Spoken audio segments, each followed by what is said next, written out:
بەهۆی و قەیرانانەی کە لە هەرێمی کوردستاندا بوونیان هەیە لە ڕاپردووداوە لە ئێستاشدا گەنجان و هەروەها تاکەکانی هەرێمی کوردستان دەیانەوێت ڕوو لە وڵاتانی دەرەوە بکەن و بۆ ئەوەی بتوانن کە ژیانێکی شایستەتر بۆ خۆیان دابین بکەن. ئێمە گفتوگۆ دەکەین لەسەر ئەوەی کە بزانین ئایا بارودۆخی پەنابەران لە ئێستادا چۆنە لە وڵاتانی دەرەوەدا و ئایا ئەو مەترسیانە و هەروەها ئەو لامپەرانەی کە دێنە بەردەم پەنابەران لە وڵاتاندا چییە و هەروەها تا چەندێک پێویستە کە گرنگی بەلایانی پەنابەری بدرێت و هەروەها ئەو یاسا و ڕێسانەی کە لە وڵاتاندا بەسەر پەنابەراندا جێبەجێ دەکرێن و لە بەرژەوەندیان نییە چین. ئێمە گفتوگۆ دەکەین لەسەر ئەم بابەتە کە میوانەکەمان لە ڕانیەوە لەگەڵماندایە گفتوگۆیان بابەتە دەکەین با میوانداری بەکەر عەلی سەرۆکی کۆمەڵی پەنابەرە گەڕاوەکانی ئەوروپا. سڵاوت لەبێت کاک بەکر، سپاس دەکەین کە لەم تەوەرە لەگەڵمان دایت. ئایا پێمان بڵێ کە لە ئێستادا ژمارە و ڕێژەی پەنابەران بە چاو ساڵانی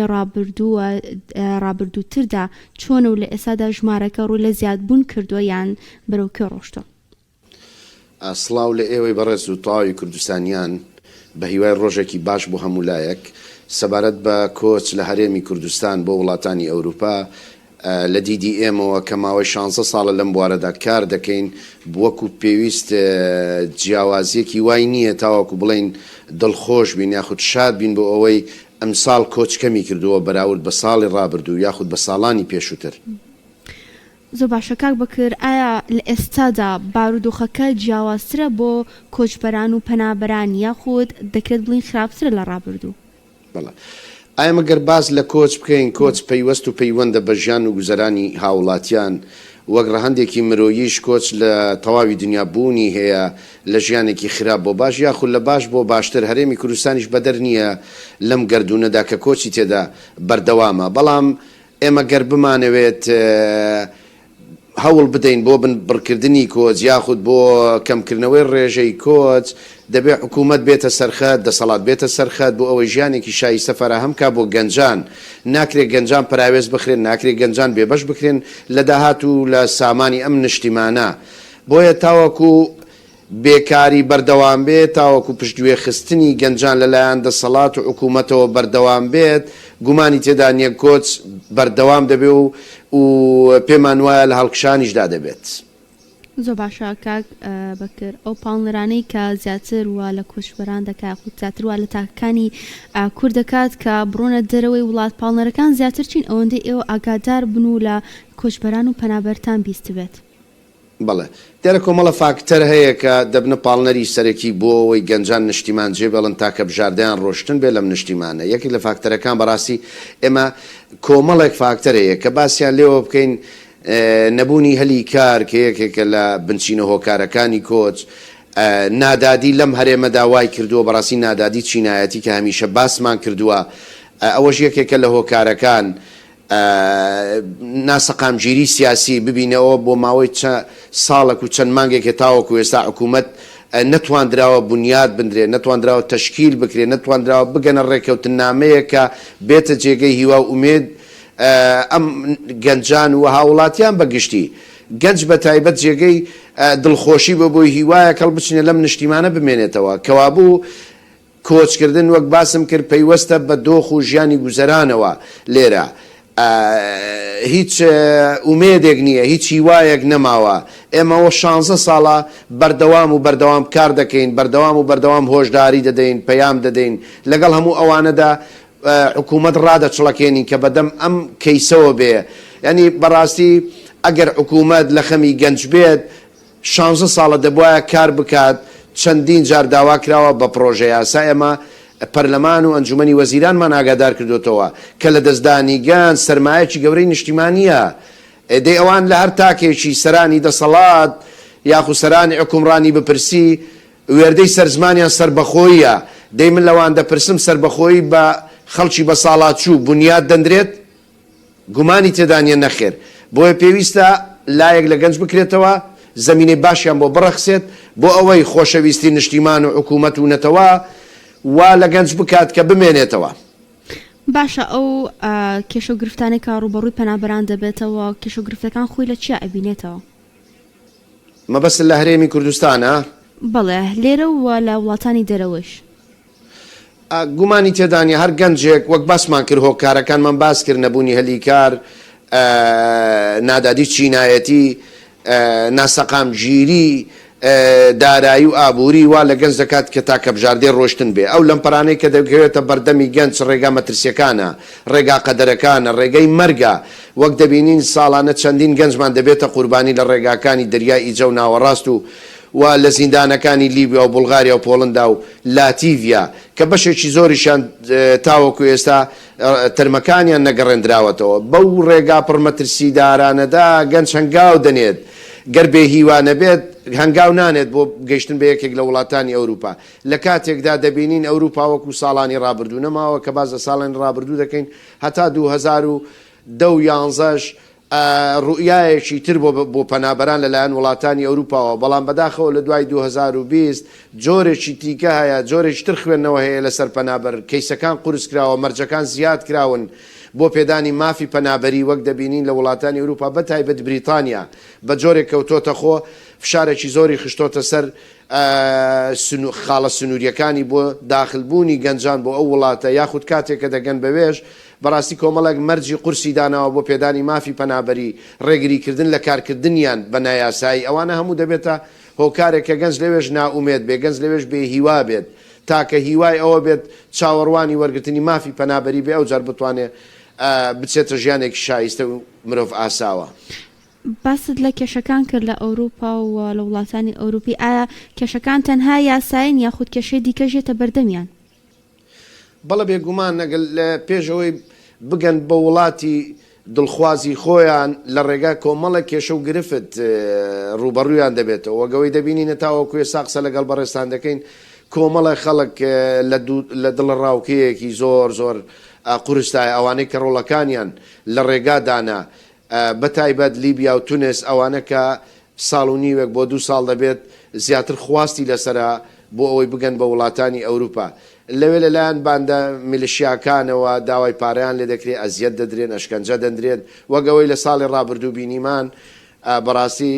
لە 2 قۆناغدا تەنها لە 2 قۆناغدا 197 کەس گەڕێنراوەتەوە، بەڵام گەڕانەوەیەک تەواوی تەندروستیان تێکچوو بوو. بەشێکی زۆریان لە دوای گەڕانەوەیان ومانەوەیان لە کوردستان بۆ ماوەی 2 هەفتە لە نەخۆشخانەکان بوون کە بە نمونە ڕانیە بێنینەوە چەند گەنجێکی ئەم سنوورە لە دوای گەڕانەوەیان لە سەنتەر دیپۆرتی لیبیا لە نەخۆشخانەکان لەژێر چاودێری سڕی دکتۆردا بوون، ئەوەندەیان ئەزیەتدا بوو، ئەوەندە برسی کرابوون، بۆیە بەڕاستی لە دۆخێکی خراپدا بوون. بە هەموو ئەو ڕێگایانە مەرگانەدا کە باسمان کرد واش گەنج بیری هەر لە لای ڕۆشتنە.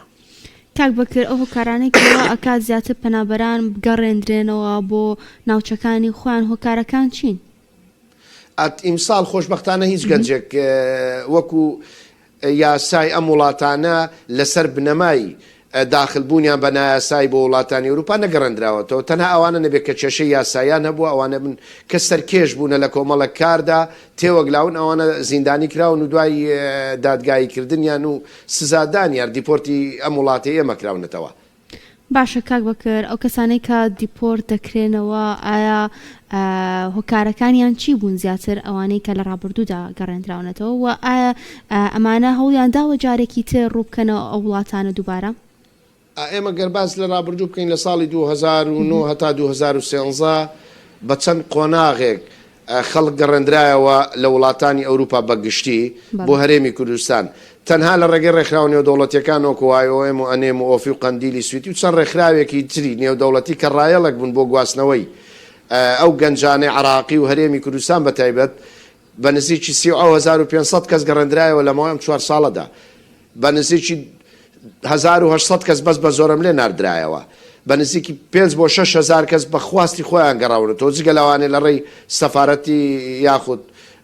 قونسوڵخانەکانی عراق لە وڵاتانی ئەوروپا گەڕێنراونەتەوە.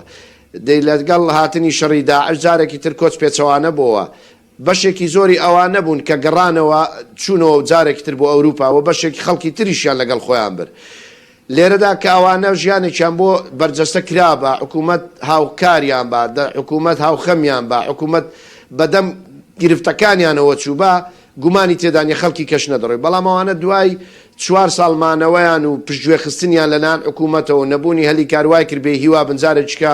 ڕێگای ئەوروپا بگرنەوە بەر و بڕۆنەوە بۆ ئەوروپا. کاک بەکر ئێوە وەکو کۆمەڵی پەنابەرە گەڕاوەکانی ئەوروپا چۆن ئاسانکاریتان کردو بۆ ئەو پەنابەرانەی کە گەڕاونەتەوە چ بەخواستی خۆیان بە یاخود بەوەی کە بە زۆر گەڕاونەتەوە بۆ کوردستان؟ ئێمە ئامانجمان ڕێگریکردنە لە کۆچی نایاسایی. بەڵێ ئامانجمانەوەی ڕۆڵەکانمان بەڕاستی ڕادەستی قەدەرێکی نادیار نەبن. ڕۆڵەکانمان نەکەونە سەر شەپۆلی ناڕاستی قاچاقچیەکان.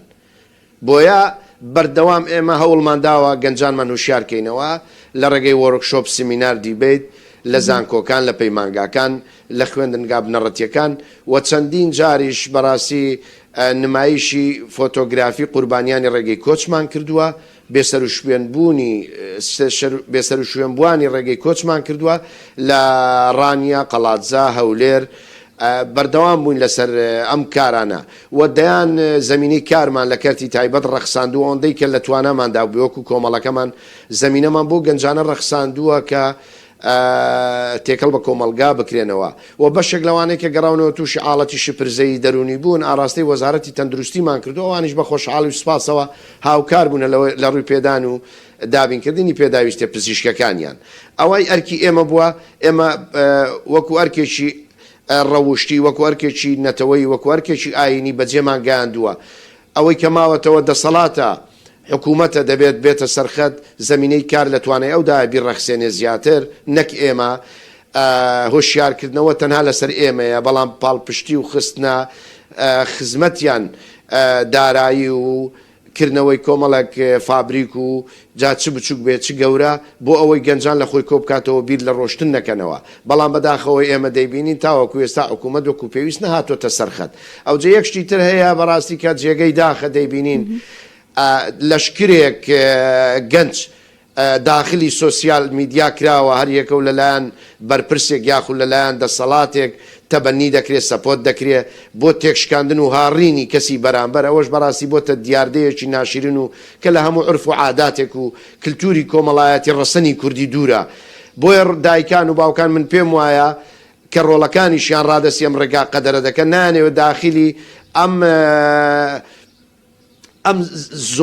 زەلکاوە گەورە بکەن کە بەڕاستی گەنج خۆی تێدا وێران دەکات کە ویش داشۆرین و داماڵین و هاڕینی یەکترە لە سۆسیال میدیا بۆیە دایکان و باوکان پیان وایە گە ڕۆڵەکانیان لە ڕێگەی قەدەردا لە ڕێگەی مەرگدا سەر بنێتەوە باشترە نەک ببێتە مای شەرمەزاری بۆ کەسوکاریان بۆیە پێویستە حکوومەت بێتە سەرخەت سنوورێک کۆنتترۆلێک دابنێت بۆ ئەوانەی کە بەڕاستی سنوور و عرف و عاداتی کوردیان بە جۆرێک وێران کردووە کە بۆتە مای ناشرینکردنی لە بەرامبەر دنیای دەرەوە. زۆر باش و کاک بەکر ئایا هەڵسوکەوت و هەروەها مامەڵەکردنی وڵاتانی ئەوروپی چۆنە لەگەڵ ئەو پەنابەرانەی کە کون و ئەوانەیشی کە تازن ئایا جیاوازی زۆر ئەکرێت یاخود چۆنچۆنیە؟ ئێمە ئەوەندەی کە دەیبینین جیاوازی وەکو ڕەگەس ناکرێت وەکو نەتەوە ناکرێت وەکو مرۆڤ مامەڵەیان لەگەڵ دەکەن ڕاستە کەیسەکان تاخیر دەبن دۆسیەکان تاخیر دەبن لە وەڵامدانەوەیان لەلایەن دادگای کۆچی ئەم وڵاتە ئەوروپیانەوە بەتایبەت بریتانیا بەڵام ئەوەی کە بۆتە مایەی دڵخۆشکردنی ئەو هاوڵاتیانەی کە دەچن هەست بە بوونی خۆیان دەکەن وەکو مرۆڤێکی ئاسایی باشە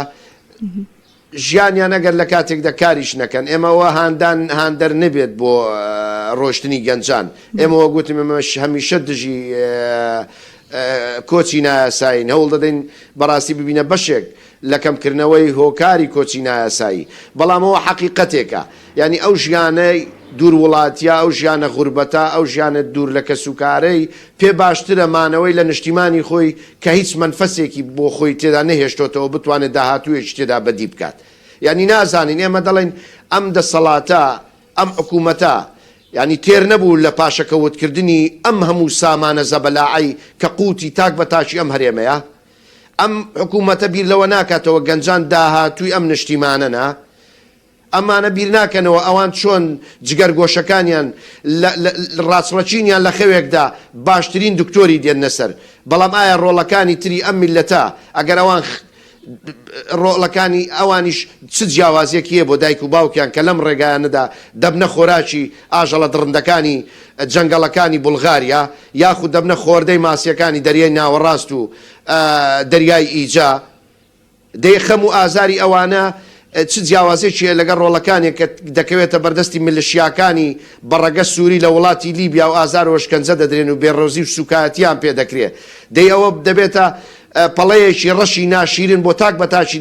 حکومڕانیانی ئەم هەرێمەی کوردستانە کە گەنجەکانیان لە برسان ڕابکەن و بکەونە بەردەستی کەسانێک کە داشۆراون لە هەموو قیەمێکی بەشەری هەنی نازانین ئەم دەسەڵاتە چۆن ڕادەچڵەچێ نازانێ حکوومەتەکەی بەخەبەر دێت بە خەبەراتن و ئەو بە ئاگابوونەوەی ئەم حکوومەتە ئێمە پێمان وایە دەبێتە مای خۆشبەختی و خۆشگوزەرانی ئەم میلەتە ئێمە دڵنیاینە بەشێک بوونەتە تارمایی بوونەتە هەورێک لە بەردەمی هاوڵاتیان هاونیشتیمانیان گەنج و دەسەڵاتی یەکەمی حکومڕانیان ئەگەم تارمایە لابەرێ بۆی دەسەڵات بەرپرسانی یەکەمی ئەمدا حکوومەتە بیبینن خەڵک لە چ دۆخێکدا دەژی دەی خەڵک خوازیار نیە خۆ ڕەدەستی قەدەرێک بکە گەنج ئامادە نییە 72 کاتژمێر 80 کاتژمێر لە ناو یەختێکدا بمێنێتەوە لەگەڵ شەڕکردن و ڕوبەڕووبوونەوەی ئەم شەپۆ لە بەرزانەی دەریادا ئەگەر بێت و نیشتیمانی جێگەی ژیان بێت ئەگەر نیشتیمانی ژیانێکی تێدا هەبێت و ئومێد و ئایندەیەکی تێدا هەڵبچنێت ئێتاکەی ئێمە لێرەوە پێیان دەڵێن لە کەناڵە بەڕێزەکەتانەوە بیکەنە خاتری پەروەردگار بیخەنە خاتری خوێنی ئەو شەیدانەی کە ئێوە چی تەواوی ژیانی ڕەفاهیەتان لە ئەرز و ئاسمانەوە بۆ خۆتان کردووە بیکەنە خاتری خوێنی ئەو شەهیدانە پێداچوونەوەیەک بۆ ئەم گەنجە بەدبەخت و بەشمەینەت و بێهیوایانە بکەن. بەڵێ کاک بەکر زۆرێک لەو کەسانەی کە دیپۆر دەکرێنەوە و ئەو پەنابرانەی کە دەگەڕێنرێنەوە بۆ هەرێمی کوردستان لەوانەیە لایەنی دەرونیەوە دەرونێکی ناجێگیریان هەبێ ئێوە هەوڵتان داوە لەم لایەنێشەوە هاوکاریان بنووە دەستگیرۆییان بکەن؟ بەڵێ دیارە بابەتە پرسیارێکی گرنگ بوو ئەوەت کرد ئێمە چەندین کەس تووشی حاڵەتی دەرونی بۆتەوە حکوومەت کە نەتوانێت گەنجێک تووشی حاڵەتی دەرونی بێت شوێنێکی بۆ دابین بکات شوێنگەیە کە ئامادەیە لە غورفەیەکدا بخەوێت لە وتێلێکدا بێت لە مۆتێلێکدا بێت کەشەی بە 10,000 بەڵام بۆی دابین نەکراوە وەرنە مزگەوتی گەورەی ڕانیە ببینن دوو گەنجی تێدایە کە ماوەی 5 بۆ 6 مانگە لەوێدا ژیان دەبەنە سەر دەخەون تووشی حاڵەتی دەرونی بوون لە قەڵاتزە بە هەمان شێوە ئێدە ئەوە دۆخی گەنجە دێ و گەنجانێک کە ئێساکەینێ لە هەڕەتی پێگەیشتندان دەبینن ئەوانە کە ژیان و گوزەرانیان لەم دۆزەخە شاراوەدایە بۆیە بیر لەوە دەکاتەوە ئەم نیشتیمانە جێبێڵێت بەدەیان کەس خۆی لە ناو بردو خۆی کوشتووە ئەوانەی کە تووشی حاڵەتی دەرونی بوون گومانی تێدانی ئەگەر شوێنگەیەکە بێ بۆ مانەوەیان بۆ داڵدەدانیان بۆ خزمەتکردنیان ئەوەش دەبێتە هۆکارێک بۆ دڵخۆشببوونی خاو خێزانەکانیان کەوانە بوونە ئەرکێکی قورس لەسەر خێزانەکانیان تووشی دەیان گرفتی کۆمەڵایەتی بوونە ئەوەش بەرەنجامی ئەوەیە کە نەتواندراوە ئەو توێژەی کە تووشی حاڵەتی دەرونی شپرزەیی بوونە بگرێنە خۆ لەلایەن حکوومەتەوە. بەڵێ دەستخۆش سپاس بۆ بەکر عەلی سەرۆکی کۆمەڵی پەنابەرە گەڕاوەکانی ئەوروپا کە لاڕانیەوە لەگەڵمانە بووی دەستخۆش بێت.